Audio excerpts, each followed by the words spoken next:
Hola, ¿cómo están mis amigos de YouTube, Facebook y Twitter? Un montón de cosas. ¿Verdad? Aquí con mi hermano Vicente hoy, Nuevamente. 10 de octubre del 2020, todavía con esta... 11 de octubre. 11, órale, ya qué rápido se van los días y los años y todo. ¿Verdad? Primer día de la semana, domingo 11 de octubre. Esperemos que este octubre no nos traiga nuevos, Virus. No, pues ya ves que... Pandemia, cosas sí, que claro. ya todo pase, ¿no? Así es. Oye, vamos a platicar, como habíamos dicho, del quinto mandamiento. Así ya es. vamos al quinto, ahora sí. En el quinto mandamiento. Ya no nos faltan otros 5 más. Pues adelante, brother, échale de tu ronco pecho. Bueno, pues el quinto mandamiento todos sabemos que es no matarás. ¿No? Es un mandamiento pues que entra en varios ámbitos de nuestra vida y es interesante, es algo larguito, pero está bueno, vale la pena, ¿verdad? Pues sí. El Catecismo de la Iglesia Católica en el numeral 2258 nos dice: la vida humana es sagrada porque es fruto de la acción creadora de Dios y permanece siempre en una especial relación con el Creador, su único fin. Eso nos dice el Catecismo de la Iglesia Católica. Es que pues, todos sabemos que la vida es solo de Dios. ¿Por qué? Porque pues, solo Él puede dar la vida, pues solamente pues, Él puede tomarla también. Cada alma de nosotros es individual y personalmente creada por Dios. Y solamente Dios puede decir, ¿sabes cuándo termina tu vida aquí en la tierra? ¿Verdad? Que te la quita, que Él es el que te la está dando, de eso vamos a hablar, por eso hay mandamientos, ¿verdad? Y lo que dice nuestro Señor al respecto. Ahora, hay algo muy importante que me preguntó una persona otra vez que decía que vamos a hablar del mandamiento no matarás. Él me decía, oye, los animales, este mandamiento se refiere solamente a los humanos. Los animales nos los dio Dios al hombre para nuestro servicio, para nuestro uso, también para nuestra convivencia con ellos. Y por ejemplo, pues no es pecado matar animales, por ejemplo, para eliminar plagas, pues no es pecado. Para proveer alimentos, ¿no? Unas ricas carnitas, un bistecito de carnita asada, ¿no? Digo, van a matar los veganos, O por ejemplo, tampoco pues es para eliminar plagas. Tú puedes eliminar una plaga de ratas en tu casa, de cucarachas, o arañas o alacranes, no vas a permitir que le hagan daño a tus hijos. Entonces, pues nada de esto es pecado, ¿verdad? Ahora, sería injusto. Mucha gente me dice, es que es muy injusto herir o matar animales sin ninguna razón. Pues claro, que eso es injusto, herir o matar animales sin ninguna razón. Pero si aquí hubiera algún pecado, aquí sería un abuso de los dones de Dios. Y no iría directamente contra el quinto mandamiento, no matarás. Ahí no entra. Porque hay gente que me dice, ahí entre los animales, no, ahí no entra. ¿Verdad?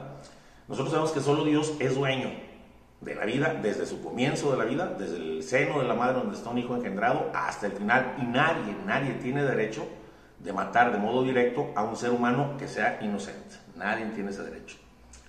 La Biblia, si te acuerdas que nos habla de un asesinato, el primer asesinato de Caín, que mató a su hermano Abel. Es un fratricidio, mató a su propio hermano. Aquí observamos entonces en el hombre una presencia de una ira y codicia, que son consecuencias del pecado original, de la concupiscencia que hay en nosotros, ¿verdad? Hay ira y codicia en el hombre, lamentablemente, ¿verdad? En este pasaje Dios nos manifiesta qué tan grande es la maldad del fratricidio, o sea, asesinar a un hermano. Porque le dice a Caín, ¿qué has hecho, Caín? Se oye fíjate lo que le dice, se oye la sangre de tu hermano clamar a mí desde el suelo. Se oye la sangre de tu hermano clamar a mí desde el suelo. Pues bien, maldito seas lejos de este suelo, que abrió su boca para recibir de tu mano la sangre de tu hermano. Fíjate lo que le dice nuestro Señor, ¿eh? Qué importante esto que te digo, donde dice, ¿qué has hecho? Se oye la sangre de tu hermano clamar a mí desde el suelo. O sea, que este es uno de los 5. Hay 5 pecados que claman venganza al cielo. Y este es uno de los pecados que claman venganza al cielo. Después podemos hacer un video sobre los 5 pecados que claman venganza al cielo, que son pues, el homicidio voluntario, la sexualidad desordenada, por ejemplo como la homosexualidad, todo eso, la opresión contra el pobre, el agravio al forastero, a la viuda y al huérfano, y la injusticia con el empleado, con el asalariado. Son todos pecados que claman venganza al cielo, ¿verdad? Dios nos dice que la vida humana es un don.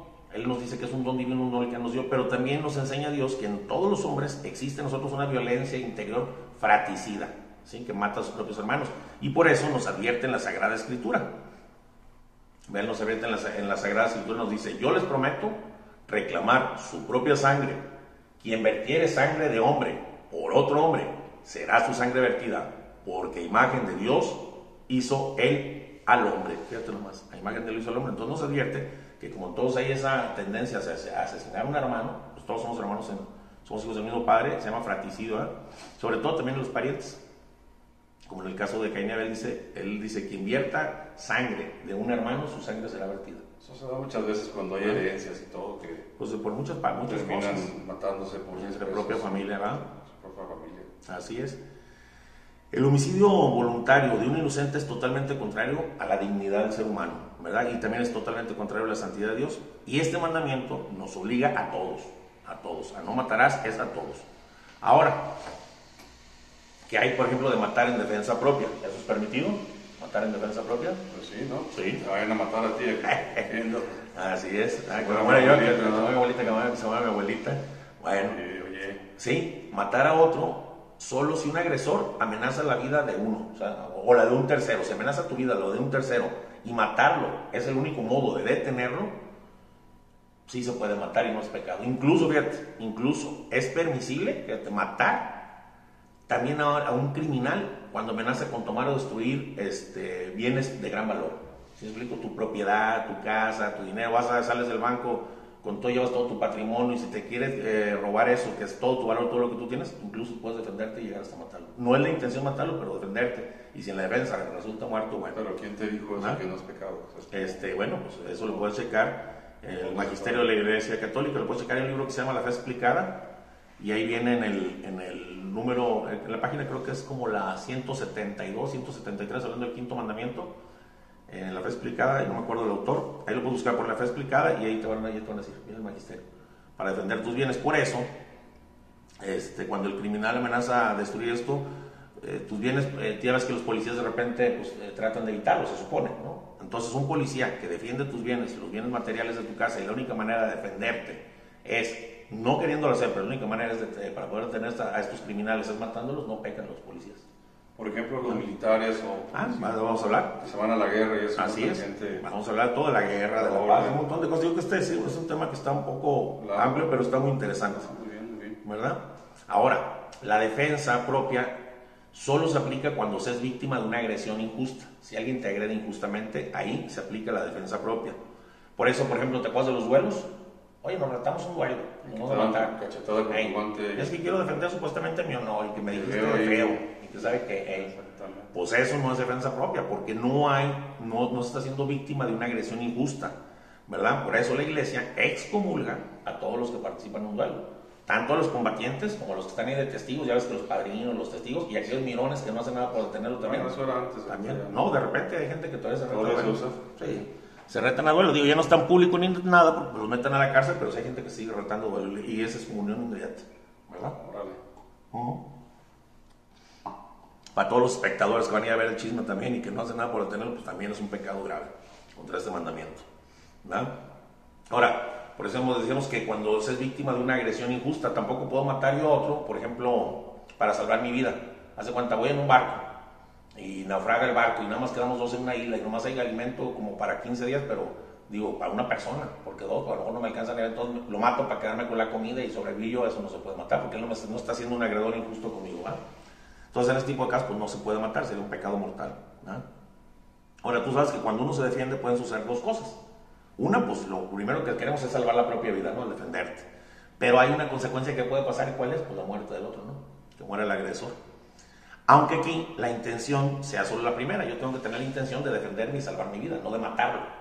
Pero pues ya si resulta, sería como un daño colateral, ¿no? Como llaman, un daño no querido, ¿verdad? ¿Y esto por qué? Bueno, porque el amor por uno mismo, el amor por mí mismo es un principio de moralidad. Tengo que tener, ámate a ti mismo, a tu prójimo como a ti mismo, tengo que tener amor por mí mismo. Y por eso es legítimo hacer respetar nuestro derecho a la vida. Y el que defiende su propia vida no es culpable, si resulta como efecto que no es deseado la muerte del agresor, ¿verdad? Ahora, si alguien, por ejemplo, al defenderse actúa con una violencia mayor que la necesaria, hace cuenta alguien viene a dar una cacheta, le saca una pistola, pues estoy actuando muy por encima de lo que podía defenderme, ¿sí me explico? O sea, yo sabía que me podía defender simplemente con las manos.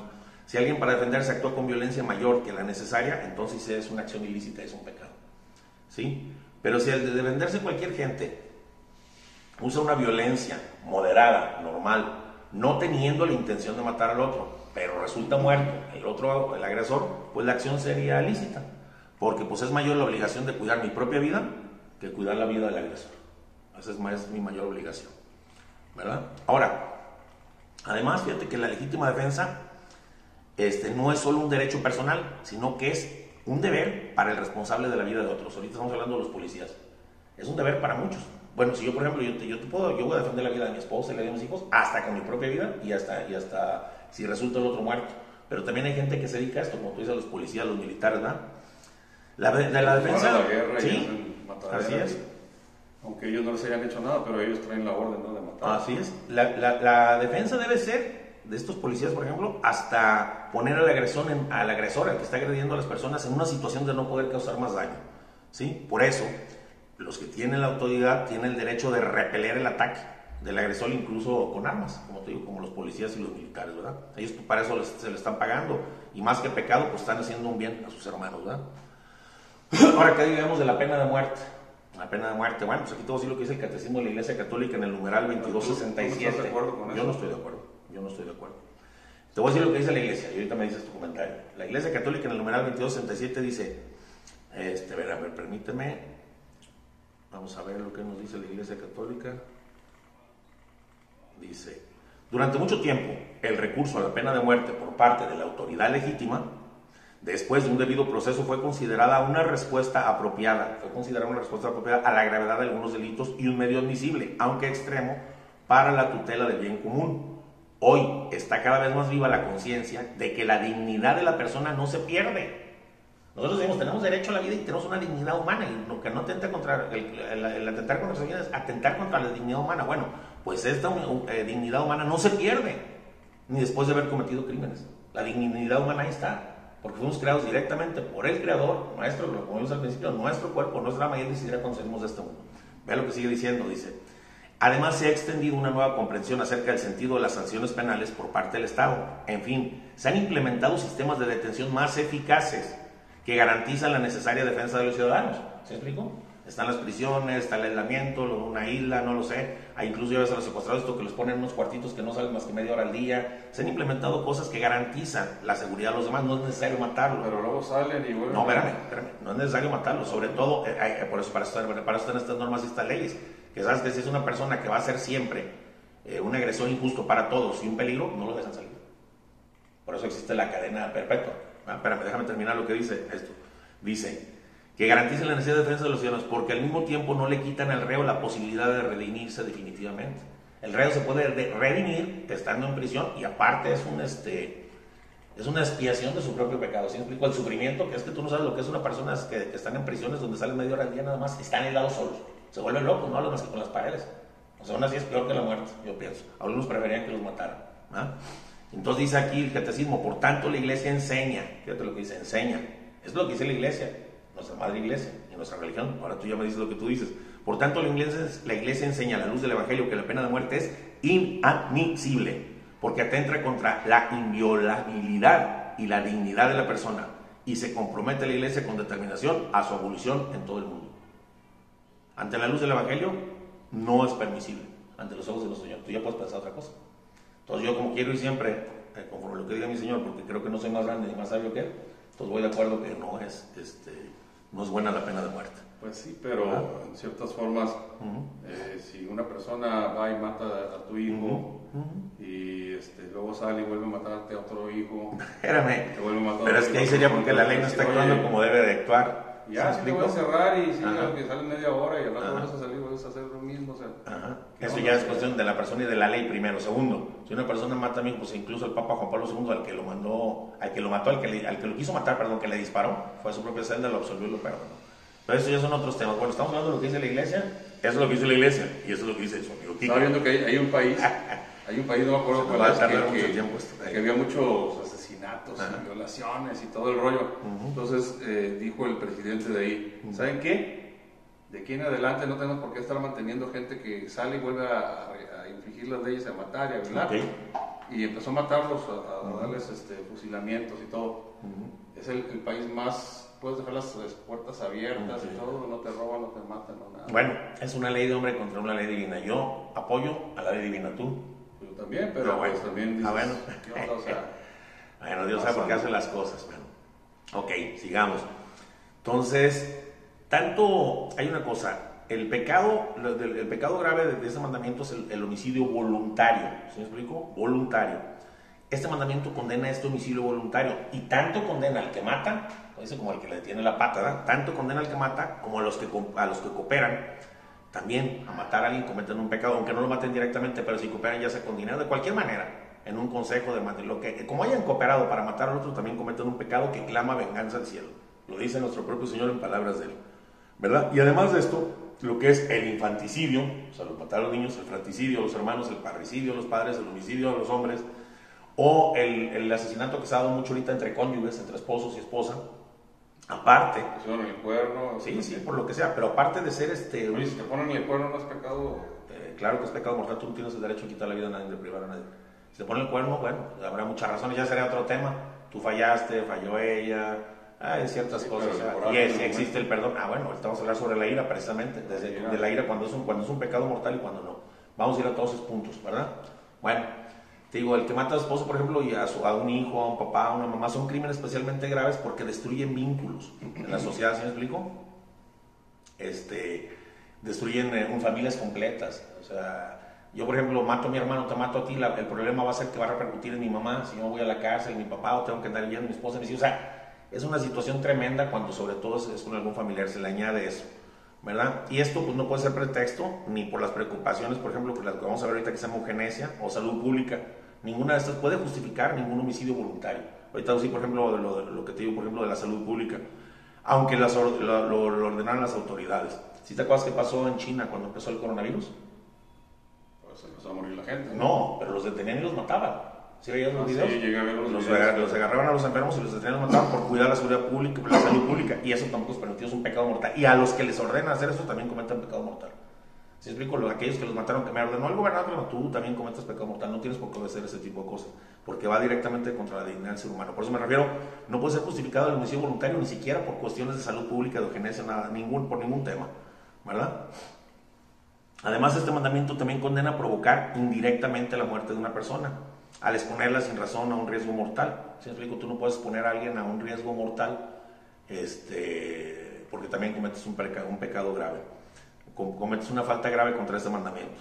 Por ejemplo, ¿quiénes son involuntariamente quienes pueden poner en riesgo a otras personas? Los usureros, ¿sí?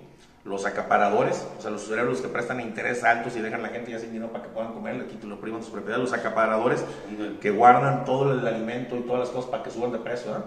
Incluso hay unos que tiran la comida al mar, si sabes, agarran barcos y tiran. Está muy barato el atún o esto, pues tiran millones de toneladas para que suba el precio, exactamente. Entonces estos involuntariamente provocan el hambre y provocan la muerte de otras personas. Estos cometen indirectamente un homicidio, y aunque el homicidio involuntario no es moralmente imputable, no quedan libres de una falta grave contra el mandamiento. ¿Sí? Pues son colaboradores, aunque no hayan tenido ni siquiera la intención de causar la muerte de nadie. Ellos lo vean por la lana, no por agarrar lana. Entonces son riesgos innecesarios que hacen que corran otras personas. Bueno, ahora, ¿qué podemos decir del aborto? El aborto nos dice en el Catecismo de la Iglesia Católica, en el numeral 2270, la vida humana debe ser respetada y protegida de manera absoluta desde el momento de la concepción. Desde el primer momento de su existencia, el ser humano debe ver reconocidos sus derechos de persona, entre los cuales está el derecho inviolable de todo ser inocente a la vida. Desde la iglesia primitiva, la iglesia ha condenado, dice el catecismo, como pecado gravemente mortal todo aborto provocado, tanto si es como un fin o como un medio, y esto no ha cambiado ni cambiará jamás. Esta decisión de la iglesia no va a cambiar jamás. ¿Tú sabes que no se puede matar, por ejemplo, un niño en el vientre de su madre, un feto, un niño, para supuestamente salvar la vida a la mamá? Porque dijimos que la defensa legítima solamente es cuando hay un agresor injusto. Y un bebé no es un agresor injusto contra la madre. Y no puedes quitar la vida del bebé porque aparentemente es salvar la vida de la madre. ¿Fue violada la madre? Tampoco, de ninguna manera. Es que, y eso lo ha dicho mucha gente, pero es otro tema, lo hablaremos más ampliamente del aborto. Ahorita estamos hablando dentro del tema de no matarás. Tampoco porque, pues en ese caso, tú que hablas de matar, que yo no mataré ni siquiera al violador. O sea, le das la sentencia que le ibas a dar al violador, se la das al bebé, que no tiene que ver. Sería un niño que pues, no sería muy querido por... No, eso es independiente. Ahí yo conozco cuates que han sido violadas las mamás y que los hijos han llegado a ser santos, grandes políticos, grandes personajes humanos. Eso no tiene nada que ver. Y aparte es la mitad de la mujer, sin explico también. Está matándose ella misma, una propia parte que es descendencia suya. Entonces se llama parricidio. Es una mamá matando a su propio hijo. Entonces esto es doblemente fuerte. No se puede hacer ni se debe hacer. Bueno, eso no dice la Iglesia Católica, no se puede matar al niño porque no es un agresor injusto a la madre. Y tiene derecho de vivir el tiempo que Dios le mande, porque además de matar a este bebé, a este pecado se añade la malicia de mandar por toda la eternidad un alma sin bautizar. O sea, tú estás diciendo ya, lo estás mandando un alma sin bautizar, sin ser hijo de Dios a la eternidad, y lo estás matando a un hijo. Y le estás dando la sentencia de alguien que no tuvo absolutamente ninguna culpa.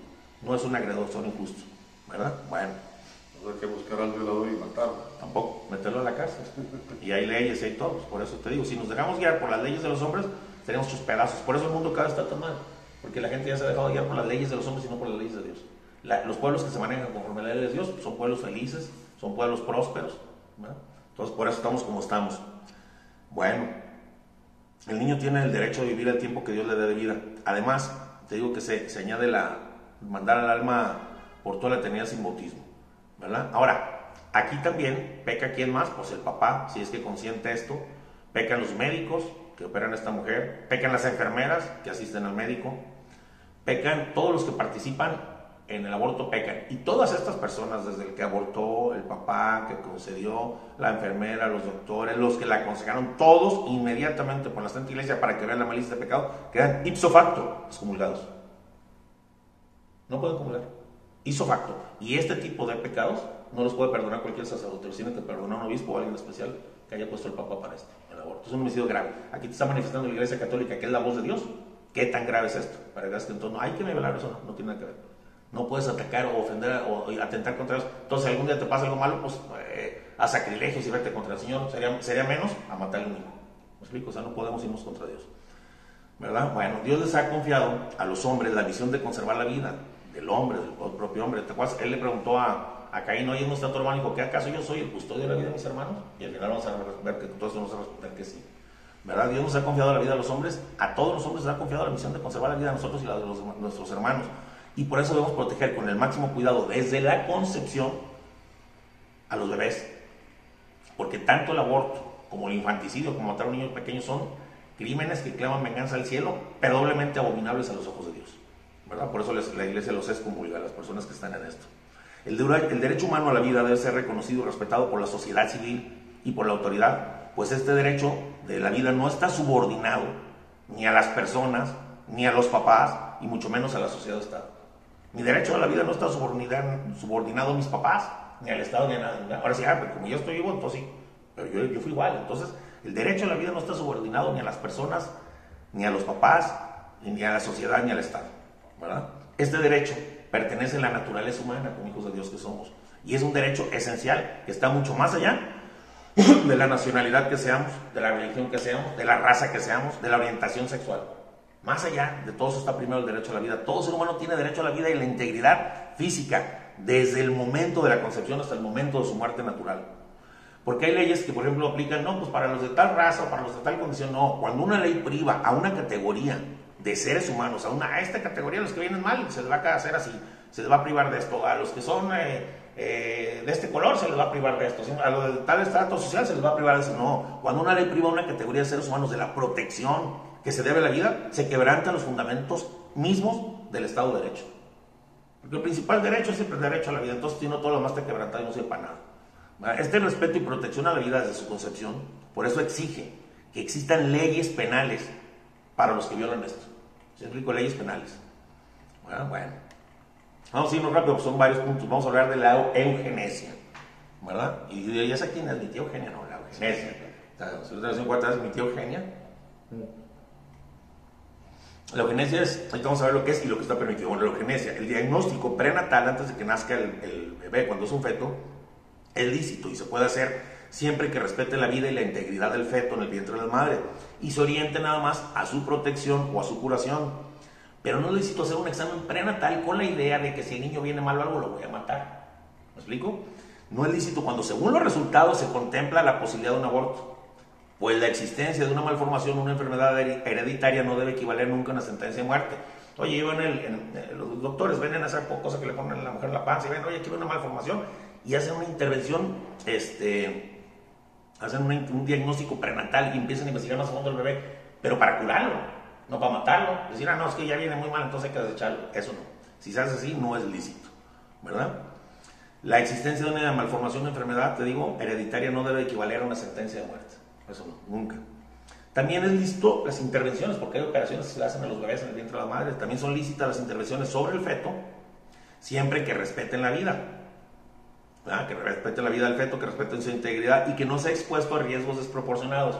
Oye, si no le hago esto puede morir el vientre, sí, lo voy a hacer, pero si se lo hago es un 50% que se muera, sí, entonces no se lo hago, ¿me explico? O sea, no hay que someterlo a riesgos desproporcionados. Y todo esto tiene que tener como fin la curación del bebé, ¿verdad?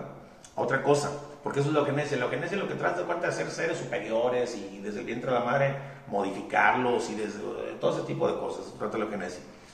Por eso también es ilícito y totalmente inmoral producir embriones humanos destinados, porque también producen embriones, incluso los producen en vitro, pero ¿sabes para qué los hacen? Para luego quitarles órganos y aliviar a otros seres humanos. O sea, no, porque es un ser humano ya, cuando se une, entonces vas con, viola la integridad del ser humano, viola su derecho inviolable a la vida. Entonces, es ilícito y inmoral producir embriones humanos destinados a ser explotados como material biológico disponible, porque eso lo hacen en algunas partes. También la manipulación genética, que esto es lo que me dice manipular al feto, o manipular el esperma y ponerle un hilo con otro que para que salga de tal color, tales ojos, ¿sí explico? Todo eso es lo que es la eugenesia, no sé, doctor, no sé explicarle bien, pero eso es.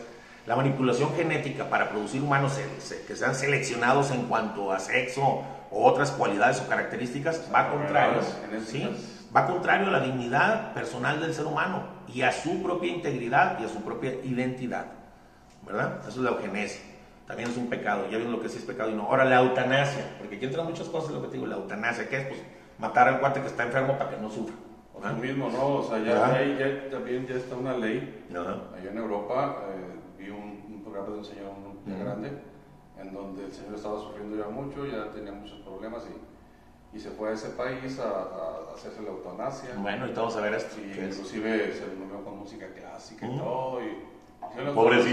Pobrecito, porque se asesinó él solo y hizo que pecaran otros. Pero hay veces que yo me imagino que el dolor es tan fuerte, tan agudo. Vamos a hablar de eso. Cáncer, los gritos, vamos a hablar de eso. Sí, el miedo a la prueba. Pero ahí hay más bien suicidio. La eutanasia es quitarle todo la posibilidad, si me explico, ya no darle medicamentos, si lo tienes conectado. No, pero ya es una inyección que te ponen para dormir. Por eso te matan como un perro. O sea, al final de cuentas es asesinato. Sí. Mira, la bronca, el problema es que los gobiernos están haciendo leyes y les cambian de nombre y se oye bonito. Salud reproductiva, ni más, asesinato, aborto. O sea, que no le ponen las cosas y la gente, sí, lo dijo el gobierno. Y si es una ley, pues es una ley de humanos, pero por eso el mundo está como está.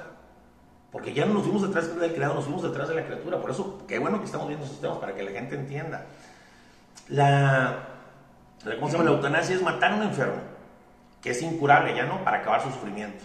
Esto es un pecado grave, aunque lo pida el propio enfermo, porque la vida, lo vimos desde el principio, el alma, la vida fue creada personal, individualmente por Dios. Desde el seno de tu madre te conocí, lo dice tus dedos me entretejían en el vientre de tu madre, somos de Él, no somos de nosotros. Pero una pregunta, porque al final de cuentas vas a donde te vas a morir, pero si puedes evitar tanto sufrimiento, es pecado. Quitar, porque lo dijimos desde el principio, nada más por esto, por así sencillo, porque es contrario a la dignidad del ser humano y a la santidad de tu creador, porque Él es el dueño de la vida, el Señor de la vida, Él te creó, por eso. Segundo, mucha gente, oye, estás sufriendo tanto, espérame mijo, si supieras que, yo te lo voy a platicar, si pues supieras que esta persona que le quedaban, no sé, 3 meses de sufrimiento, te lo llevaste tú en 2 días con inyección para que no sufriera, y esos 3 meses de sufrimiento lo iban a evitar, hablando de tiempo porque ya no hay tiempo, ya es el ego, 5,000 años de purgatorio, se los iban a evitar, porque también aquí se purifica y se puede ir directo al cielo ofreciendo sus sufrimientos, y tú le quitaste la oportunidad de ser santo rápidamente y ver a Dios para ayudarlo supuestamente. Lo que pasa es que el hombre se ciega y no ve más allá de su cabeza, pero Dios que ve más allá, Él sabe por qué te permite el sufrimiento, porque ese sufrimiento te une a Él, te purifica, y si no, esta purificación salva a otros y te vuelve santo y grande, cargas tu cruz con amor. Aquellos que quieran venir por de mí, tomen su cruz y síganme, no le huyan, no le saquen. Entonces tú le estás quitando la posibilidad de santidad. Para toda la eternidad llegó a un alto grado de gloria eterna. Pero lo ayudé. ¿En qué lo ayudaste? A la hora que te das cuenta, vas a decir, ¿qué me hiciste? Porque es que la sabiduría de Dios, la sabiduría del hombre no alcanza a penetrar ni. Por eso dice nuestro Señor, la máxima sabiduría del hombre no alcanza ni el polvo del piso. Y los pensamientos de los hombres son tan distantes como el cielo de la tierra. Dios es el sabio de los sabios y sabe por qué hace las cosas y por qué permite las enfermedades. Bueno, vamos a ir muy rápido, porque si no nos quedamos en un solo tema y se va a alargar mucho esto. es un pecado grave aunque lo pida el enfermo. La vida es un don de Dios y una enfermedad incurable, es lo que les digo, puede ser parte de la providencia de Dios, un regalo hermoso que Dios le está dando a la gente y tú se lo estás quitando, providencia divina. Nadie tiene derecho a rechazar o oponerse a la voluntad y a la providencia de Dios, ¿verdad? El catecismo en el numeral 2276 nos dice: aquellos cuya vida se encuentra disminuida o debilitada tienen derecho a un respeto especial. Las personas enfermas o disminuidas deben ser atendidas para que lleven una vida tan normal como les sea posible. Cualquiera que sean los motivos y los medios en poner fin a la vida de personas disminuidas, enfermas o moribundas es moralmente inaceptable. No lo dice Dios y no lo dice la Iglesia. O sea, que cualquier acto, omisión que tenga la intención de provocar la muerte para suprimir el dolor es un homicidio. Hay que llamar las cosas como son: grave, contrario a la dignidad de la persona humana y al respeto y a la santidad de Dios su Creador. Y este acto homicida se debe rechazar y excluir siempre, siempre se debe rechazar. Ahora, ¿qué es ilícito? Por ejemplo, ¿es lícito interrumpir los tratamientos médicos peligrosos, extraordinarios, desproporcionados al enfermo? Sí, eso sí, sí se puede hacer. Para rechazar el encarnizamiento terapéutico. Hay veces que también, porque los hospitales quieren ganar más dinero, te lo tienen con 20,000 cosas que ya no se va a salvar, que y que no le van a funcionar para nada. Y lo hacen a veces como investigación para ver cómo le hacen, a ver cómo responde para ponérselo a otros. Ya como experimentando. Dormidos 2 años ahí. Por eso. Sacando dinero. Esto sí se puede hacer en algunas ocasiones para rechazar el encarnizamiento terapéutico, pero no se debe pretender, o sea, el fin no debe ser provocar la muerte del paciente. ¿Me explico? Esto te quitan te desconectan y no pecados. No estamos hablando de desconectar. Si tú tienes, por ejemplo, una parte que te estás viendo con el aparato, pero no, si ya estás muerto, ya. Si ya estás muerto. Los pecados, o sea, si ya está muerto tu cerebro, si ya está muerto, no. Eso ya no es pecado. Porque mucha gente quiere mantener los libros. Por estar cobrando lana y pesado para los parientes y todo. Cuando se trata de que la persona ya está muerta, pues ya no. Lógicamente te están manteniendo una vida artificial, pues lógicamente no es pecado porque no le estás quitando una vida. La persona ya está muerta, tu cerebro. Pague. Pero estamos hablando de situaciones donde, por ejemplo, a mí me pasó con mi hijo. Llegó el momento en que le dieron muchas quimioterapias, radioterapias, ya estaba pelón, ya no se iba a curar, ya le habían puesto válvulas en la cabeza. Yo hice todo lo necesario durante un año, sufrió tremendo. Yo nunca quise evitarle nada, al contrario, darle todo el tratamiento. Y ya cuando dijo el doctor: sabes que tu hijo quedó en coma, ya no lo vamos a levantar, ya no lo vamos a revivir, y por más que ahorita lo tengamos aquí en el hospital, le va a dar un infarto mañana pasado, ahora que se inflama el cerebro y va a morir aquí. Yo como si fuera yo su papá, me lo llevaba a mi casa a morir, porque aquí iba a morir solo y no nos van a dejar entrar a la hora que muera. Entonces, cuando ya no hay remedio, cuando ya es una situación así, cuando nomás están encarnizando con un niño que ya está muerto, que está medio muerto, hijo ya en coma, ya nomás medio respirando, que estuvo como 15 días en la casa, yo me lo llevé a la casa y murió en la casa. Y ahí no estoy cometiendo ningún pecado, quité el encarnizamiento porque también hay una dignidad humana que lo merece. ¿Sí me explico? Entonces ahí ya no, ahí no pecas. Pero cuando de repente una gente, lo que no sé, tiene dolores, un cáncer, pero a lo mejor va a vivir año y medio, y tú dices: sabes que le voy a aplicar una inyección para quitarle ese sufrimiento, evitarle ese año y medio, estás pecando porque le estás quitando tiempo de purificación, tiempo de vida. Me acuerdo que me traumó mucho una película que vi de un niño. Nos vamos a ver, ese dura como 1:40. Me acuerdo mucho de esa película, me quedó muy grabado, que el niño gritaba, lloraba y se revolcaba de los dolores, y la mamá no llevaba ni qué hacer, no dormía y toda desesperada, y le hacen al final un juicio, ¿no? Y la señora dice: sí, lo maté y no me arrepiento. Dice: yo voy a pedir a Dios. ¿Por qué? Porque se ve que la señora de las... Mira, hacen películas tan bonitas que yo he visto, donde ves una pareja homosexual, se llama más que una pareja heterosexual. Sí, ay, qué lindo, qué hermoso. Claro que te van a disfrazar de las películas, aguas con las películas, abusados con las películas, abusados con documentales medios raros, o sea, porque la gente se cree todo, cree lo que nos dice la Santa Iglesia Católica, creen lo que nos dice Dios, no le crean al hombre, créanle a Dios. Es que en las películas pasan tanta cosa y dices: ay, mira, sí es cierto, pobrecito, tenía razón. No saben lo que están haciendo. Para eso son estos temas, para que no se confundida la gente, que sepan lo que se puede y lo que no se puede. ¿Y quién lo está diciendo? La sabiduría misma, que es Dios. Por algo Él hace las cosas, no va a hacer nada de lo tonto. ¿Me explico? Todo está hecho perfectamente bien, por Dios. Bueno, estamos hablando para que no se encarnicen terapéuticamente, pero no se debe pretender provocar la muerte. Si es para provocar la muerte, no. Esto se hace cuando los tratamientos, por ejemplo, ya son inútiles para impedir la muerte. Como en el caso de mi hijo, ya cualquier tratamiento no sirve para nada, se va a morir porque se va a morir ya. Ya le habían hecho operaciones y todo, y cada vez el tumor más grande en la casa, o sea, él ya se iba a morir. Entonces cuando los tratamientos son inútiles para impedir la muerte, pero aquí la decisión debe ser tomada por el paciente mismo, si tiene la facultad de hacerlo, pero si no lo tiene, pues por los que tienen derechos legales sobre él, como los papás, ¿sí me explico? Ahí sí. Pero respetando siempre la voluntad de intereses, ¿sí me explico? La persona se cuenta, Yo le digo a mi mamá, ¿sabes qué, madre? Si yo caigo en coma y estoy gravemente, no, yo no quiero la eutanasia, perdón, no, yo no quiero que me quiten los tratamientos, los medicamentos, porque yo sé que Dios de repente me puede salvar. Y aún así, entonces, sí debe respetar mi última decisión cuando yo hablaba, ¿me explico? No tomar una decisión extra por mí, porque entonces sería pecado. Siempre se tiene que respetar la voluntad y los intereses del enfermo, pero cuando ella no puede decir, los que tienen derechos legales sobre él son los que deciden, ¿verdad?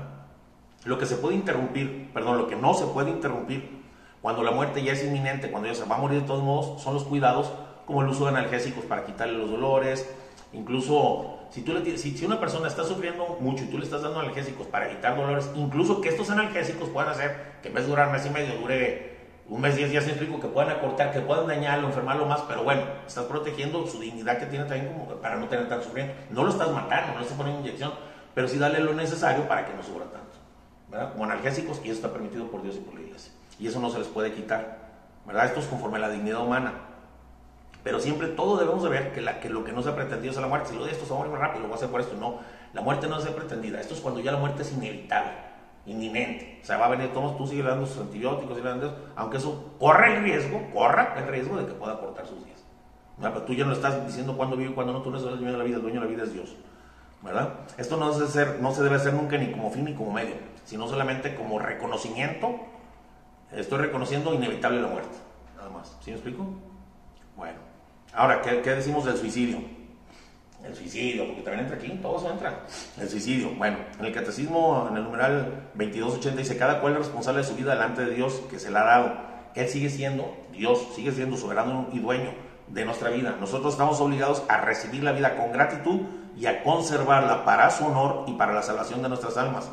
Somos administradores y no propietarios de la vida que Dios nos ha confiado. No disponemos de ella. Yo no soy dueño de mi vida, como lo he hecho. Si yo fuera dueño de mi vida, cuando dije yo voy a nacer tal día, o déjame programarme para morir tal, no, te puedes matar. Tú no eres el dueño ni la sostienes, es Dios.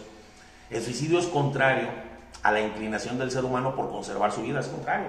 Tú hasta de tratas de matar a a los 2 minutos ya no puedes decir, no puedes, porque es contrario. O sea, quieres vivir, el ser humano siempre quiere vivir. Entonces el suicidio es contrario a la inclinación del ser humano por conservar su vida, por lo que es gravemente contrario al amor de mí mismo, quitarme la vida. Así como es contrario al amor de un hermano quitar la vida, es contrario al amor de mí mismo el quitarme mi vida. Y esto ofende también el amor del prójimo, porque rompe también lazos con sociedades familiares, nacionales y humanas. Y esto es contrario, aparte del amor a mí, es contrario al amor del Dios vivo, del Dios de la vida. Oye, ¿qué es cierto que cuando te suicidas en la iglesia no te hacen misa? Bueno, ahí te va. De eso vamos a hablar ahorita. Cuando te suicidas, la iglesia, mientras la iglesia tenga o ponga por duda o te dé el derecho a la duda de que a lo mejor estabas mal psicológicamente, pero estamos hablando que es contrario y de eso nos vamos a ir a meter en eso. Casi todos los que suicidan no están bien psicológicamente. Si la iglesia con ese tantito que pensó que en ese momento, aunque no fuera permanente, no estaba bien psicológicamente, te hace la misa. Si fue por un escándalo, por un pacto satánico, por una cosa, darme la madre con toda la conciencia, entonces no se celebra la misa. No se hace un entierro cristiano. De eso vamos a hablar aquí, no lo dice el catecismo, ¿verdad? Bueno. Ni siquiera te dan la bendición. Nada, sí, es que depende cómo lo hagas. Si lo haces, por ejemplo, los que se suicidan que están bien, sí, pero que están bien desfacultadas mentales, pero lo hacen como odio, reto a Dios, odio a la vida, o desprecio a la iglesia, no sé, a la vida eterna. Sí. Ahí se merma. Porque van a meter a la cárcel. Ahí se merma, eso vamos a hablar ahorita. Vamos terminando esta partecita y comentamos sobre este tema. Esta partecita, a ver lo que tenemos aquí, dice: aparte, si se hace con intención de servir de ejemplo, fíjate lo que te decía de ejemplo, especialmente a los jóvenes, se les suma la gravedad del escándalo. Y también cualquiera que coopere con el que se suicida peca gravemente.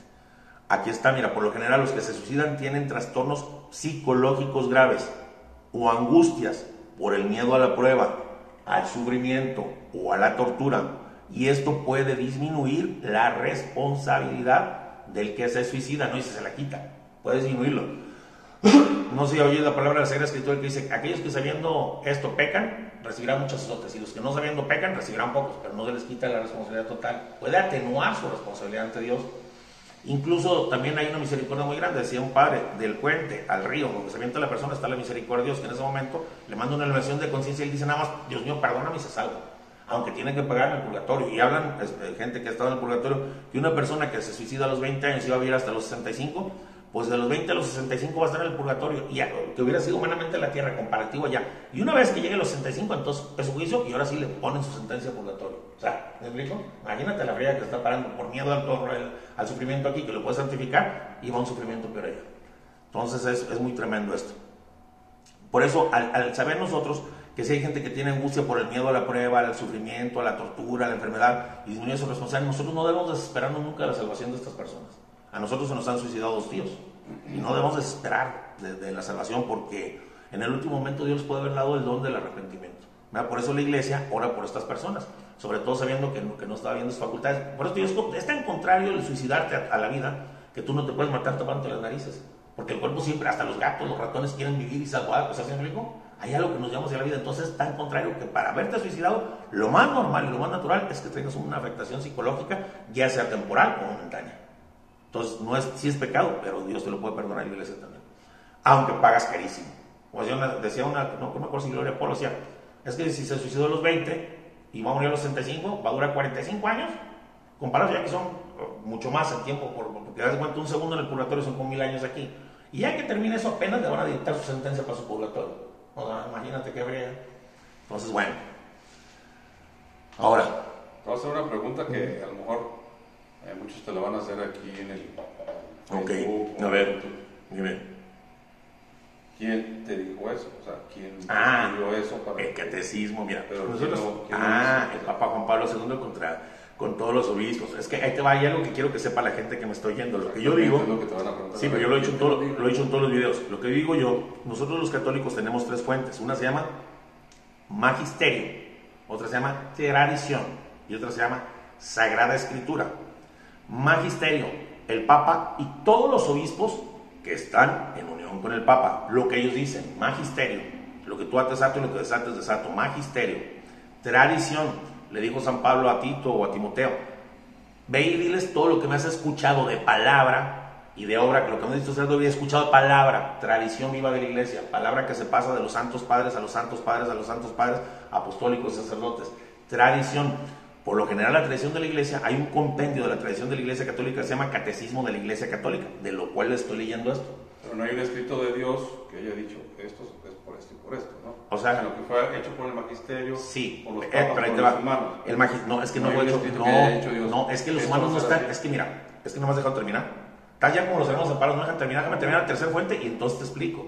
Pregunto porque es lo que van a ok, magisterio, Papa y sus obispos, tradición de la Iglesia viva católica, tradición viva de la Iglesia, Sagrada Escritura, palabra de Dios escrita e inspirada por el Espíritu Santo y escrita por los hombres. Ninguna está sobre ninguna de las 3. Todas se sirven mutuamente. El magisterio interpreta la Biblia con el Espíritu Santo mismo que fue escrita, porque dice San Pedro, nadie puede ser intérprete de la Escritura más que aquellos que la interpretan a través del mismo Espíritu con el que fue escrita, el Espíritu Santo que baja en Pentecostés sobre los apóstoles, que dijo: Señor, les mandaré mi Santo Espíritu, por el que pueden perdonar pecados, por el que en el Concilio de Jerusalén dijo San Pedro, y junto con San Pablo, dijeron: nos ha parecido bien a nosotros y al Espíritu Santo esto. Bueno, entonces este magisterio iluminado por el Espíritu Santo penetra en la Sagrada Escritura, y esto es lo que nos explica. O sea, cada párrafo de la Sagrada Escritura pudiéramos hacer libros, pudiéramos hacer magisterio, libros y libros de lo que quiere decir nuestro Señor ahí. Y esa interpretación es el magisterio que nos está hablando aquí. Entonces todo esto está tomado de la interpretación del Espíritu Santo, haciendo al Papa y a sus obispos, dada por él, de la Sagrada Escritura, unida a la tradición, que no va en contra, nunca va a ir en contra. Si en algo que yo les diga o algo que alguien les diga se contrapone tradición, magisterio o Sagrada Escritura, satánico y totalmente fuera. Entonces aquí se conjunta todo, se ve, la tradición nos dice esto, la Biblia esto, y el magisterio, iluminado por el Espíritu Santo, toma la tradición, la Biblia dice esto es lo que no se debe hacer, y este es el catecismo de la Iglesia Católica que estamos hablando. ¿Queda un poco más claro así? Pues sí. Bueno, entonces no son palabras de Vicente, son palabras de la Iglesia. Es que la Iglesia Católica no es una división, es una unión, una unidad. Y la unidad, así como es Padre, Hijo y Espíritu Santo, es magisterio, tradición y Sagrada Escritura. Lo mismo. Entonces, cuando entiendes esto, entiendes que esto es ley de Dios, palabra de Dios. Es la palabra de Dios desenvuelta, desarrollada por la Santa Iglesia Católica. Hola, hijo, saluda a la cámara. Estamos grabando. Allá anda tu mamá arriba. Pásale, hijo, ahorita voy. Bueno, ok. De esperar de la salvación. No, vamos a esperar de la salvación. Bueno, ahí te va. Además de matar, yo te decía una vez, te preguntaba, Si sale una gente con una metralleta y va a un centro comercial y mata a 300 personas, traca, peca. Claro, quitándole la vida. Y si alguien sale y con su manera de hablar, de vestir o algo, mata 200, 300 almas, peca. ¿Cómo las mata? Las mata espiritualmente. Un alma que cae en pecado mortal queda muerta inmediatamente en la gracia de Dios, en la vida de gracia. Y está muerta. Y si en ese momento muere, está muerta por toda la eternidad, condenada al infierno. ¿Su forma de vestir? A ver, si una muchacha sale en minifalda, con los senos de fuera, y un chavo anda en la calle y mamacita y piensa, y se va a su casa y se masturba a este chavo pensando en esta chava, ella fue el escándalo para que él pecara. Ella mató a esa alma queda muerta inmediatamente en cuanto se masturba por el escándalo que vio, por lo que hizo la muchacha. Queda muerta, hasta que no se confiese. Y si no se confiesa y muere así, se condena y queda muerta para toda la eternidad.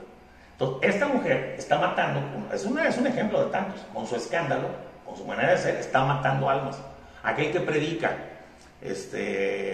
con amor, con mucho así, y comete escándalo a sus alumnos chiquillos, la homosexualidad, el robo, y si por la culpa de él, por lo que él les dijo, por lo como actúa, ellos pecan, él carga con el pecado de ellos. Él los está matando a esas almas. Un cuerpo, y dice la Sagrada Escritura, no tengan miedo, o sea, que no tengan miedo a aquellos que pueden matar el cuerpo, sino a aquellos que pueden matarles el alma para la eternidad. O sea, que el alma se puede morir a la gracia de Dios. Es un alma muerta a la gracia. Y todo lo que haga no le sirve para nada, y todas las obras buenas que hizo se le borraron hasta la fecha, todo lo que ha hecho. Entonces, si una gente sale, yo le pregunto a la gente, sale y mata mucho, es un pecado grave. Y si mata a esa gente con sus escándalos, con su manera de ser, con su manera de hablar, con las ideologías que les mete, mata millones de almas, ¿qué es más fuerte? Pues es más grave el pecado que está matando almas, porque lo está matando para la eternidad si no se confiesa. Y el otro, ponle que yo lo maté, pum, pero si estaba en gracia se fue para el cielo. Entonces no lo dañé tanto. Yo daño más a aquel que le mato al espíritu y el alma, al que le mato el cuerpo. Por eso dice la Sagrada Escritura, no teman a aquellos que matan el cuerpo, sino aquellos que pueden matar su alma y mandarla a la gena eterna. ¿Sí me explico? Bueno, de eso vamos a hablar del escándalo. El asesinato, peor que el del físico, es el del alma, y este se comete a través del escándalo, o por medio del escándalo. Nos dice el Catecismo de la Iglesia Católica, que ya sabes que es el Catecismo de la Iglesia Católica, escrito por el Magisterio, es el desarrollo de la tradición de la Sagrada Escritura, inspirado por el Espíritu Santo. Entonces ahora sí ya saben de dónde viene todo, de la misma fuente que es Dios. Dice el Catecismo de la Iglesia Católica en el numeral 2284, el escándalo es la actitud o comportamiento que induce a otro a hacer el mal. El que escandaliza se convierte en tentador de su prójimo, es el que está tentando a su prójimo, atenta contra la virtud y el derecho, y puede ocasionar a su hermano la muerte espiritual. El escándalo constituye una falta grave, si por acción o omisión arrastra a otros a una falta grave. ¿Y quién crees que dio la sentencia? ¿Y de dónde sacó esto la Iglesia Católica? De una sentencia que dio nuestro Señor directamente de la boca de nuestro Señor Jesucristo, palabra de Dios, que dijo: al que escandalice uno de estos pequeños, y pequeños no se refieren a edad, se refiere a los sencillos de corazón, a los puros de alma. Al que escandalice uno de estos pequeños, más le vale que le cuelguen al cuello una piedra de molino y lo hundan en el profundo del mar. Más le vale. Esto nomás. ¿Por qué dijo esto? Porque si es pecado herir o matar el cuerpo del prójimo, es un pecado más grave matar o herir su alma. Cada vez que alguien con sus palabras o acciones incita a otro al pecado, se hace reo de un pecado de escándalo. Y el pecado del mal ejemplo se hace mortal si la consecuencia de esto es grave. O sea, si el escándalo que yo ocasioné hace una consecuencia en otro que lo lleve a un pecado mortal, por algo grave que hice, es pecado mortal para mí también. Este pecado es más grave todavía cuando más autoridad se tiene. Los que hacen esto, por ejemplo, los papás que provocan escándalo a los hijos, porque los hijos lógicamente siguen lo que hacen los papás y les creen. Cuando el papá provoca un escándalo, hace que sus hijos pequen, todavía tienes en cuenta el doble de responsabilidad sobre esto. ¿Verdad? Por ejemplo, los maestros, los papás, los maestros, los que tienen más alta jerarquía, los sacerdotes, quien sea, que escandalizan y hacen que otros pequen, son como lobos disfrazados de corderos. ¿Verdad? También el escándalo se puede provocar a veces por una ley, que sea una ley pública, una ley del gobierno, o por alguna institución, o por la moda, o por alguna opinión de una gente. Y así entonces se vuelven culpables quienes hacen leyes que degradan las costumbres y la vida religiosa, ya sea que las hagan voluntaria y involuntariamente. Yo no lo hice para que se degradara la vida religiosa y para que se perdieran las almas, no, pero lo hiciste. ¿Por qué? Porque al hacer estas leyes hacen prácticamente imposible una conducta cristiana en el pueblo, en la sociedad, y hacen que la sociedad se la lleve pecando. Todos son culpables de escándalo. ¿Quién peca también aquí? Pues pecan los empresarios que incitan a los empleados al fraude, a robar, ¿no? Aquí en esta empresa le vas a poner la maquinita y le vas a ir cuando venga fulano y la chingada. También el escándalo lo están causando y están incitando a los empleados a robar, le están matando el alma a los pobres empleados, ¿verdad? O los maestros que exasperan a los alumnos hasta el grado que los alumnos empiezan a odiar a los maestros. ¿Me explico? Todo lo que provoca un escándalo y provoca un pecado en el otro, por la actuación tuya, te cuenta como pecado a ti. Pero Se llama escándalo. El cuerpo físico no se muera, sino que... No, el cuerpo físico no se muera. Hay gente, dice... Alma, sí, pero hay un dicho que dice, muerto no es el que descansa en la tumba fría. Muerto es el que vive aún.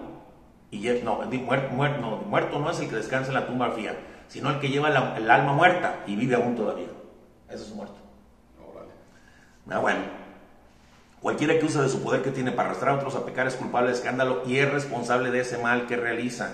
Y a este respecto, ¿quién dijo eso? Nuestro Señor. Y ahora te lo voy a decir, ¿cómo lo dijo nuestro Señor? Espérame. A este respecto dijo nuestro Señor, para que veas la sentencia que dijo, es imposible que no haya escándalos, pero hay de aquel que los provoca. ¿Me explico? Más escándalos va a haber, pero hay de aquel, porque por tu escándalo se van a perder mis hijos. Hay de aquel, palabras de Dios. ¿Ya me entiendes dónde toma entonces porque en todo el catecismo ponen citas bíblicas de dónde toma el desarrollo de la explicación de la escritura y la tradición para ponerlo por sentado el magisterio aquí en el catecismo de la Iglesia Católica? Ok, bueno. ¿Qué más? Vamos a hablar ahora sobre la salud. Tenemos que cuidar nuestra salud porque si no también atentamos contra el pecado. Contra el mandamiento, pecamos contra el mandamiento. Bueno. Dice el catecismo en el 2288, la vida y la salud física son bienes preciosos, confiados por Dios. Debemos cuidar de ellos racionalmente, o sea, tampoco exageradamente, teniendo en cuenta las necesidades de los demás y del bien común. No voy a dejar que haya bien en otras personas por cuidar exageradamente. Si me explico, mi salud no. O sea, racionalmente, lo normalito, porque ahorita vamos a ver casos de gente. La moral exige respeto de la vida corporal, pero la moral no hace de ella un valor absoluto. La moral se opone a una concepción neopagana del que tiende a promover el culto al cuerpo, adora tu cuerpo, es lo máximo, y cuida tu cuerpo, y ponte estas cremas y el cuerpo, y este ejercicio, y tu cuerpo. No se trata de idolatrar al cuerpo, ni la salud, a sacrificar todo por el cuerpo, de idolatrar la perfección física y el éxito deportivo, mientras más deporte y más triunfo. No, tampoco se trata de la exaltación del ser humano, sino de cuidar moderadamente tus salud. ¿Me explico? A eso me refería. Bueno, en el 2290 dice, la virtud de la templanza, conduce a evitar toda clase de excesos en el consumo o uso de medicamentos, exceso en el uso o consumo de comida, exceso en el uso o consumo del alcohol, exceso de uso o consumo en el tabaco, cuando afecta a tu salud. En todo eso tenemos que tener templanza, se llama.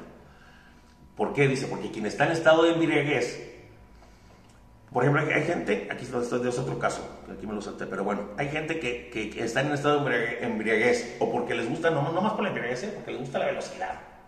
Ana madre, o sea, por ejemplo, tú te pones pedo y vas a manejar, simplemente tú te pones tomado, happy, pedo, embriago, como se diga, y tú vas manejando, cometes pecado mortal. Porque estás poniendo en riesgo tu salud y la salud de los demás. Eres un arma, eres un criminal y estás en pecado mortal. Y lo hemos hecho, hasta yo lo he hecho. ¿Sí? Un carro que pesa las 2 toneladas. Pero pues bueno, por eso hay que saberlo para no hacerlo, ¿sí me explico? O sea, entonces, bueno. ¿Qué puedes hacer a ti? Cualquier persona que imagínate que maneje un avión y que ande tomando, que maneje un barco y que ande tomando, eso es gravemente culpable, ¿verdad? La embriaguez es un pecado. Embriaguez, porque me dicen, es que todo el vino es malo. El vino no es malo, incluso le dice Pablo a Tito, ya no tomes tanta agua, toma vino, y nuestro Señor hizo vino. Incluso en la lectura de ahora decía, en la del profeta Isaías, él les hará su comida, les servirá de su mejor vino. O sea, el vino no es malo, pero con medida. Ahorita vamos a ver con medida, nada y cómo es malo y cómo no. Hay uno que me gusta mucho cuando habla sobre este tema, que es el padre Ángel Espinosa. Él dice cuándo es bueno tomar, pero dice, es malo tomar, padre, no, depende cómo, dónde y con quién. Si me estoy tomando en mi casa con 3 o 4 matrimonios en pareja, haciéndome una buena carne, comiendo y unos vinos con ellos, no pasa nada. Un relax. Pero si me voy a un burdel con una bola mía, estoy pecando desde el principio del burdel. O si estoy con la secretaria tomándome un claro que peco desde ahí, está mal tomar con ella, no tengo por qué al rato me vienen las imaginaciones malas y las cosas malas, tú lo sabes. Fíjate lo que decía, lo que te hace el polo. Por ejemplo, tú así en tus 5 sentidos te andas haciendo orinando. No. Te pararías en una esquina y no. Claro que no. Pero cuando andas tomando, ¿qué? Claro que sí.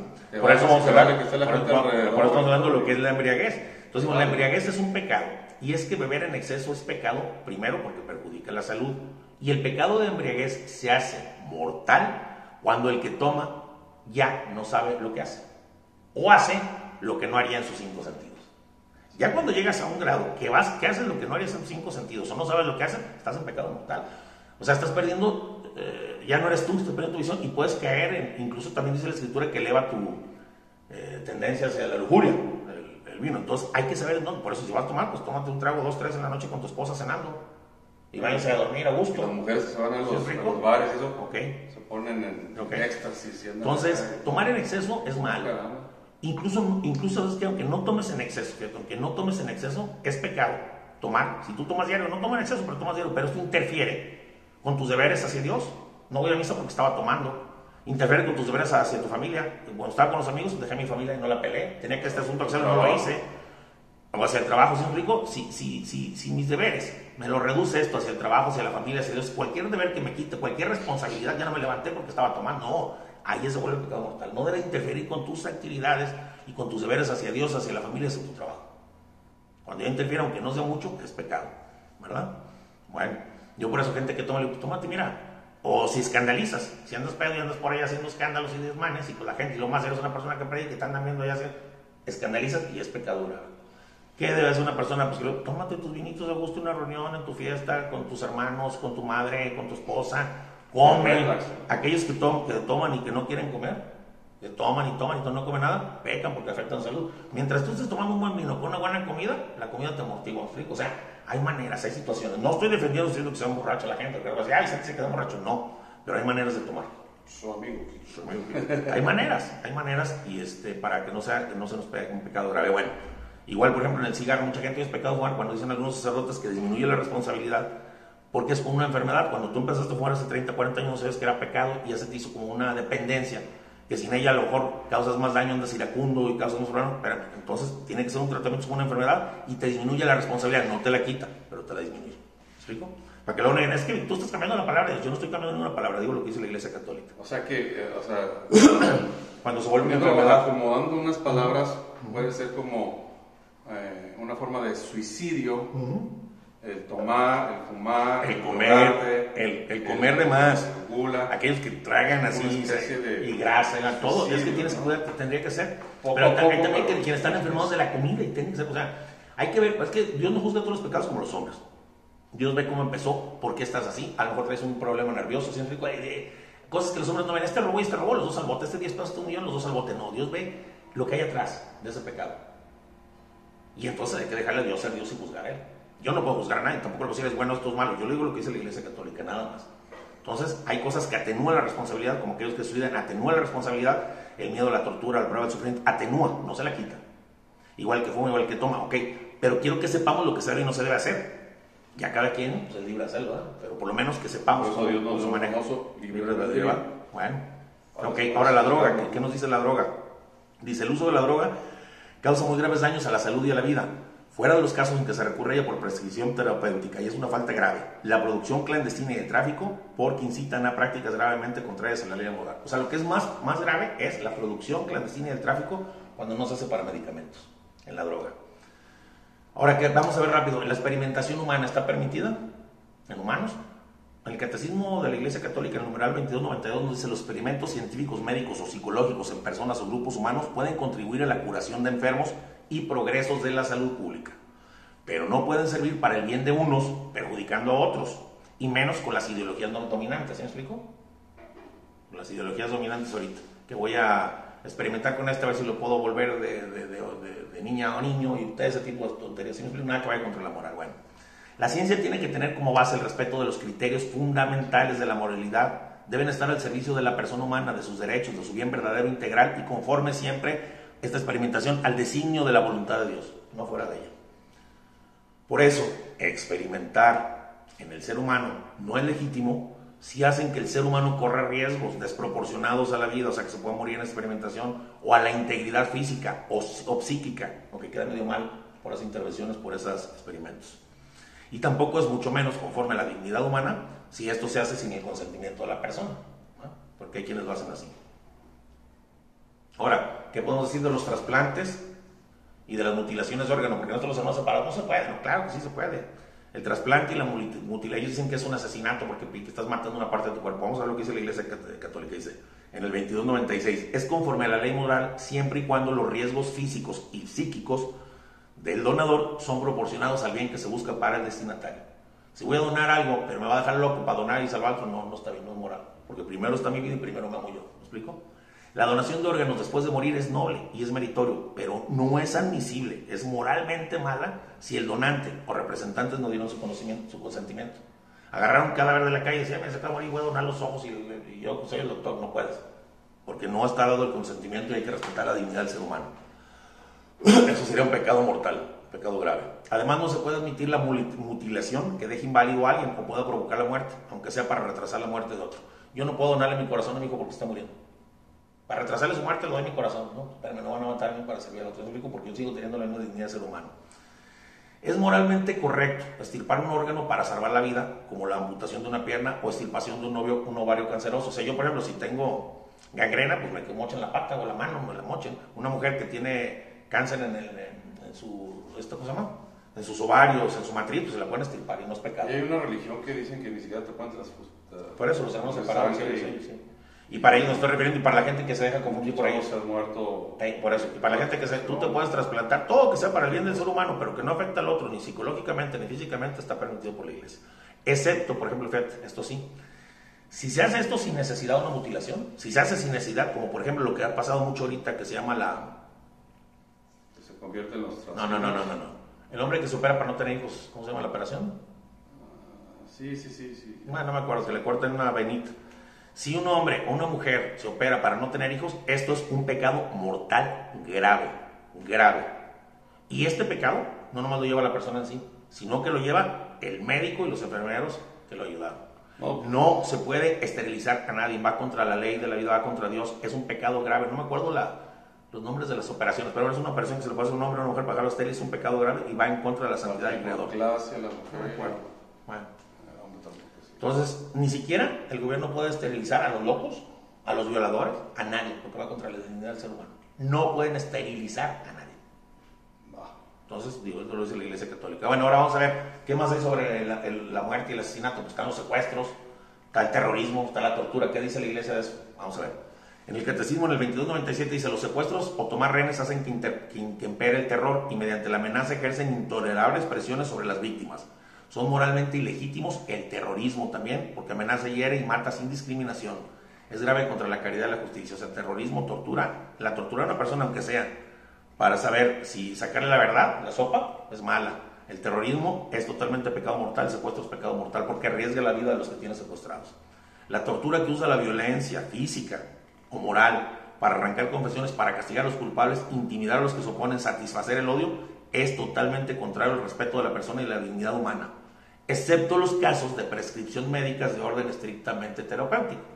¿Sí explico? Si a un ser humano, un psicólogo le tiene que decir varias cosas, aunque sea esto, para que piense de otra manera, bueno, ya cuando son casos médicos es otra cosa. Pero si es para arrancar una confesión, es pecado mortal y es gravemente contra la caridad y contra el mandamiento contra el quinto mandamiento. ¿Verdad? Bueno. Ahora, ¿qué hay sobre los que se mueren? Porque mucha gente se pregunta, oye, y sobre el quinto mandamiento, ¿está bien incinerar, que los entierren? ¿Cuál es el problema? ¿Qué hay que hacer con los muertos? Bueno, nos dice sobre esto el Catecismo del 2299: a los moribundos se debe prestar todas las atenciones necesarias para ayudarles a vivir sus últimos momentos en la dignidad y la paz.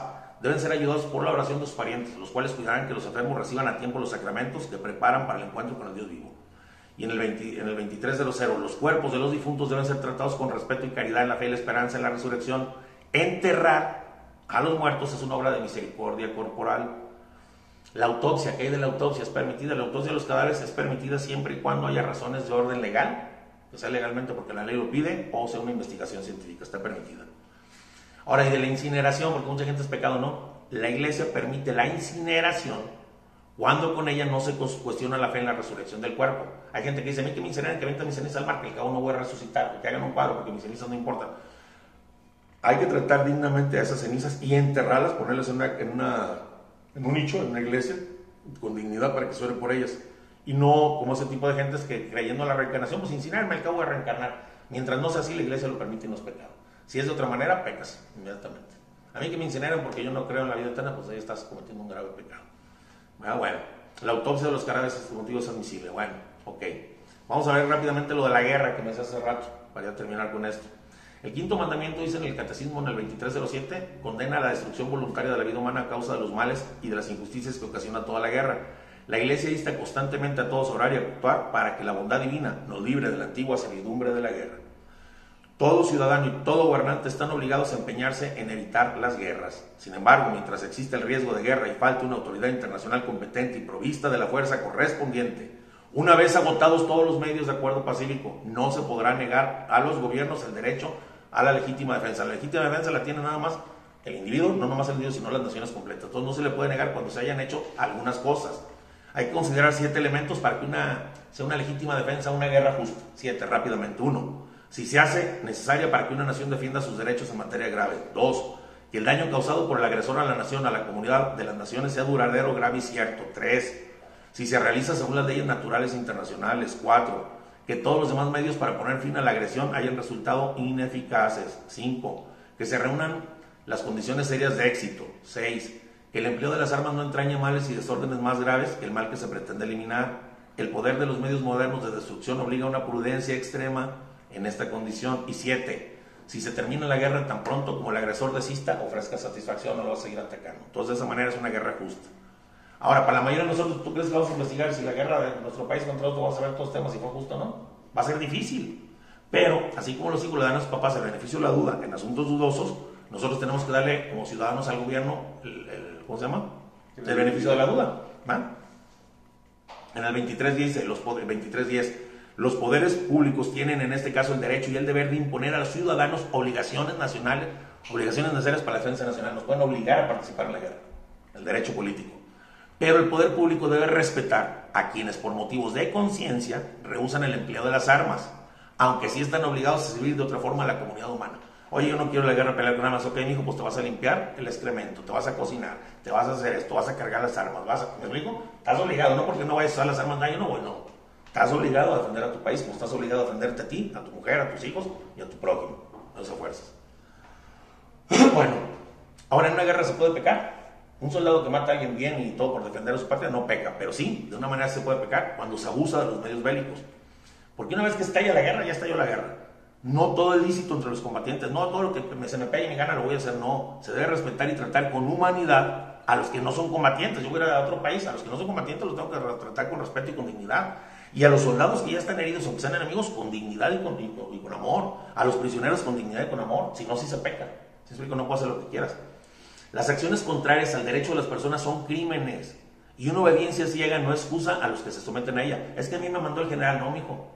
Esto no es excusa, tú debes de tratar con respeto y dignidad a todas las demás personas, no puedes hacer lo que te pega la gana aunque sea una guerra. Por ejemplo, el exterminio o bombardeo, el exterminio o bombardeo de un pueblo completo, de una nación o de una minoría, o disparar un misil a un objetivo que no sea militar, a la ciudad, no más para asustar y para que los militares agarren la onda a un pueblo, que no tiene que ver los chiquillos, todo eso está condenado como pecado mortal. Al que se le ordena esto, al que un capitán, un general que le ordena esto, hace esto, no debe hacerlo porque es pecado mortal, tiene la obligación moral de desobedecer una orden de un genocidio. ¿Te acuerdas del que aventó la bomba de Hiroshima y Nagasaki? Él no debe haber obedecido eso. Mató gentes inocentes que tenían que ver con respeto y dignidad haberlas tratado. Bueno, destruir ciudades enteras, regiones con habitantes es un crimen contra Dios y contra el hombre que hay que condenar con firmeza, pues debemos de tratar de preservar tanto nuestra vida como la vida del prójimo. Y ya rápidamente para terminar lo que hacemos, la ira, el odio y la venganza. Dice el Catecismo 2302. Recordando el precepto no matarás, nuestro Señor pide la paz del corazón y denuncia la inmoralidad de la cólera homicida y del odio.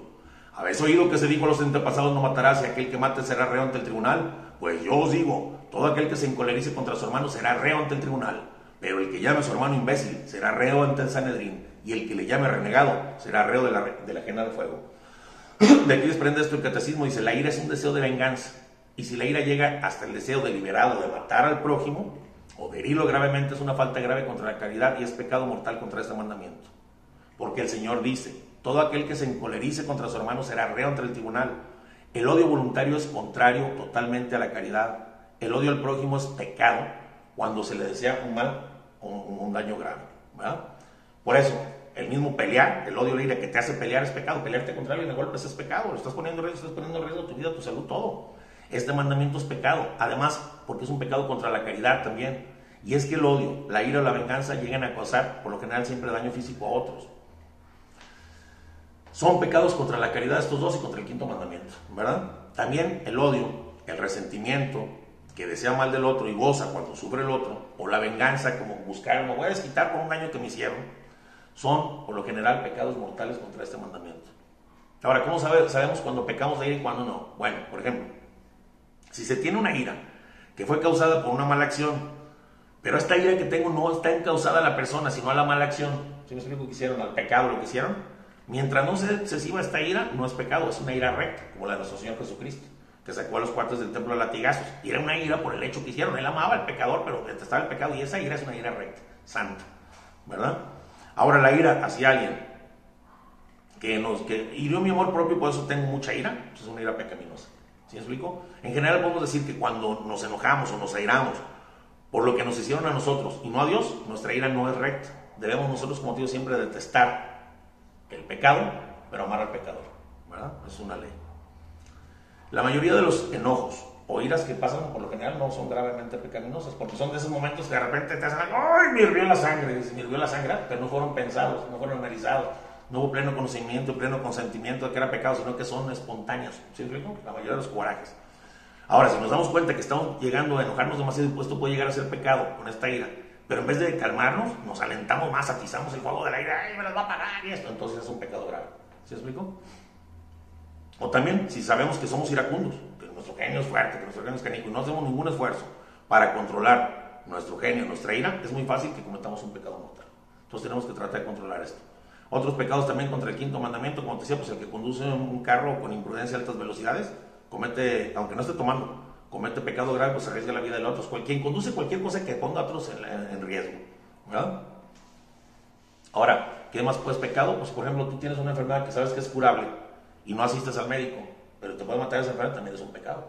Debes de curar, como te decía, tu salud asistiendo al médico cuando crees tener una enfermedad, pero con tranquilidad, sin nada exagerado, porque hay gente que se preocupa en exceso, ¿no? Que va 40 veces al médico, que no puede vivir sin tomar todas las medicinas del mundo, pues son hipocondriacos. O sea, pero esto, pues más que pecado, hay que tenerles compasión, porque para ellos pues sus males son mentales y son muy reales, ¿no? Hermano de todo. Ok. Ahora, ya para terminar, con esto les digo, sabemos nosotros que el pecado es un acto personal, pero tenemos responsabilidad en los pecados, como te decía, cometidos por otros, cuando nosotros cooperamos con esos pecados, ya sea participando directa y voluntariamente, ya sea ordenando, aconsejando, alabando o aprobando estos pecados, ya sea no revelándolos o no impidiéndolos cuando se tiene obligación de impedirlos o decirle a la gente que lo que está haciendo es pecado, o ya sea que protejamos a aquellos que hacen el mal. Si alguien peca, está haciendo un pecado grave y está haciendo el mal, aunque sea mi hijo, quien sea, yo lo protejo, peco también. Entonces los pecados son personales, pero se pueden hacer en general de nosotros también con estas cuestiones, ¿verdad? Pues aquí este mandamiento es lo que te decía, observamos la respuesta a la pregunta de Caín a Dios: Señor, ¿qué acaso soy yo el guardián de mis hermanos? Y la respuesta es, aquí lo vimos ahorita con el Catecismo de la Iglesia Católica, la tradición de la Sagrada Escritura: sí, soy el responsable de mis hermanos, de mi vida y la de mis hermanos, tanto física como espiritualmente. Yo soy el guardián de mis hermanos. Está interesante, algo largo te decía, pero muy interesante. Está muy bien. Oye, lo que había oído hace tiempo, que lo comentamos otra vez en uno de tus videos, es lo de, por ejemplo, si tú tuvieras un Mercedes-Benz del año, que pues fuera para tu trabajo, para ir y venir, o ir a la playa y todo, ¿tú le pegarías calcamonías? A pesar no me gustan los Mercedes, son muy complicados, ni las calcamonías tampoco. ¿Qué carro te gusta? Yo me gustan los carros viejitos. Un carro viejito bien arreglado. Bien arreglado, sí. Pero bien bonito. ¿Le pondrías calcamonías? Las que le pertenecen a su especie del carro nada más, las que son del coche. Bueno. Es, por ejemplo, como estamos hablando ahorita de la muerte, ¿no? Se muere el cuerpo humano, que es el que va a morir en algún momento, pero el espíritu sigue vivo. Nunca muere. El cuerpo humano fue lo que nos dio Dios, lo que traemos ahorita portando para podernos mover en este planeta. Nuestro coche, En nuestro coche, exactamente, en lo que nos movemos. ¿Cuánta gente hace daño a su cuerpo físico? Así es. Se raya, se hacen hoyos en las orejas, se los dejan crecer, se ponen cuernos. Hijos de su madre. Bueno, no sé. Entonces yo siento que eso es malo, o sea, es pecado. O sea, mira, si están desquiciados. Si Dios nos dio, no ocupas de desquiciado. Si lo haces así por vosotros, pues es despreciar, como tú dices, la mano de Dios. O sea, es como si, ahí te va, como que David yo no sé pintores, pero los pintores que pintan un cuadro y tú todavía le vas y le pones, no te gustó la obra, o sea, no te está gustando la obra de Dios en ti. ¿Sí? Estás diciéndole al creador, no me gustó como hiciste, Señor, voy a cambiar. Es lo más perfecto que puede existir. Es ir contra Dios, claro. El cuerpo humano no hay todavía quien, así es, algún científico fregón o algo que pueda hacer un cuerpo humano que pone que lo logren hacer, pero no hay quien pueda inventarle un alma dentro de y nadie es feo, es que todo el mundo fuimos hechos a gusto de Dios, y pues Dios no tiene gustos feos. Entonces Y digo, si quieres corregir alguna cuestión, yo siempre he dicho, si quieres corregir alguna cuestión por cuestión de salud, que tengo el tabique desviado y la mano, pues sí, opérate, que esto, que lo otro. Pero si vas a poner en riesgo tu vida, por una tontería, por una operación para que te quiten la grasa, y estás poniendo en riesgo, pecas, lógicamente pecas. Por eso decía, mientras no tomes riesgos deliberados y ¿cómo se llama? Y grandes, por vanidad, claro que será pecado. Así es. Tomar riesgos de ese tipo, sí, así es. Está alargando mucho el video. Pues muy bien, ya mis amigos, ya pasamos este video para que... Ya vamos al quinto, sí, el sexto. Si Dios nos presta vida. Está interesantón, entonces, para que, pues ya nos faltan 5 más. 5 más, si Dios quiere. A ver qué tal. Y a ver qué sigue después. Con mis amigos, como siempre, su amigo Quique y su amigo Chente. Les mandamos saludos. Fíjate, este teléfono ahora sí duró mucho. Ahí, ok. Va primero bye, pero bye. Bye. Dale.